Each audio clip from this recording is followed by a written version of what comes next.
Good morning students. आप सभी बारिश का आनंद ले रहे होंगे।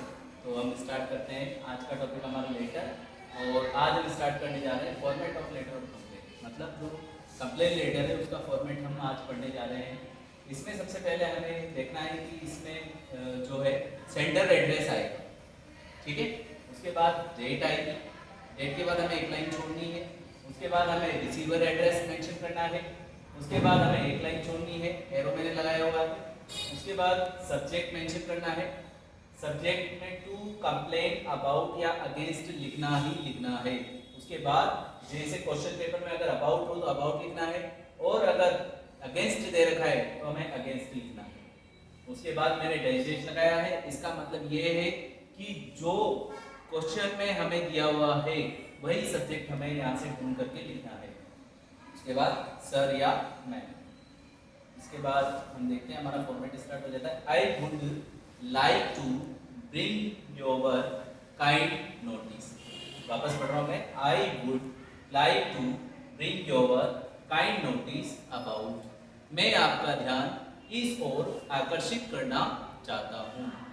फिर यहाँ पर डैश डैश लगाया मैंने। डैश डैश का मतलब है कि जो हम ऊपर लिखेंगे सब्जेक्ट में वही लाइन हमें यहाँ पर दोबारा रिपीट करनी है।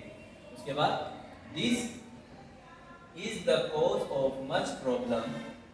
यह समस्या का मुख्य कारण है to the residents of this locality. यहाँ के लोगों के निवासियों के लिए। Many times complain were attended but result is nothing. कई बार शिकायतें की गई लेकिन कोई परिणाम नहीं निकला।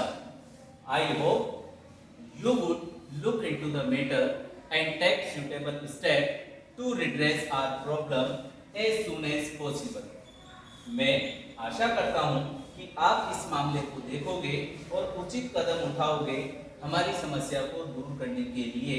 एज सून एज पॉसिबल मतलब जितना जल्दी संभव हो सके। के बाद हमें ये लाइन चेंज करके लिखना है। I will highly oblige to you. I will highly oblige to you. मैं आपका बड़ा आभारी रहूंगा। उसके बाद हमें थैंक यू नहीं लिखना है। इसमें हमें रिगार्ड्स लिखना है।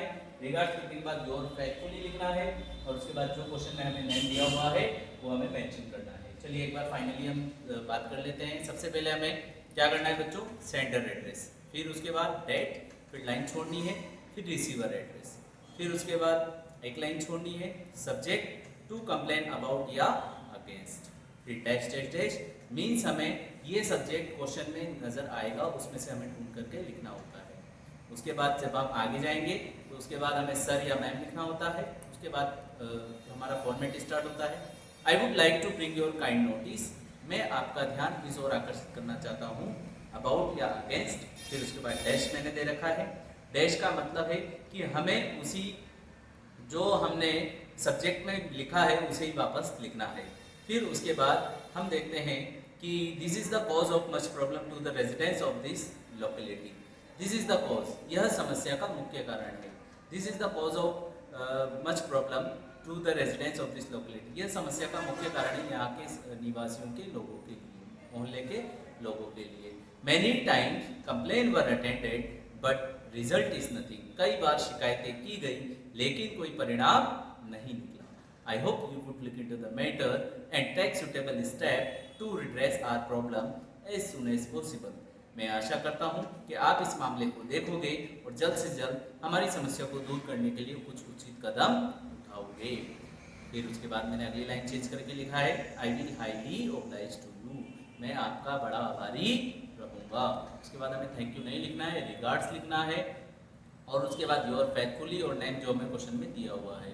अब आप इसे नेक्स्ट क्लास में जब हम मिलेंगे तो हम इसके एग्जाम्पल के साथ मिलेंगे, और साथ ही साथ आपको जो ये फॉर्मेट लिखा है आप आज के आज इसे नोट करके याद करेंगे। मिलते हैं अगली क्लास में। Thank you so much.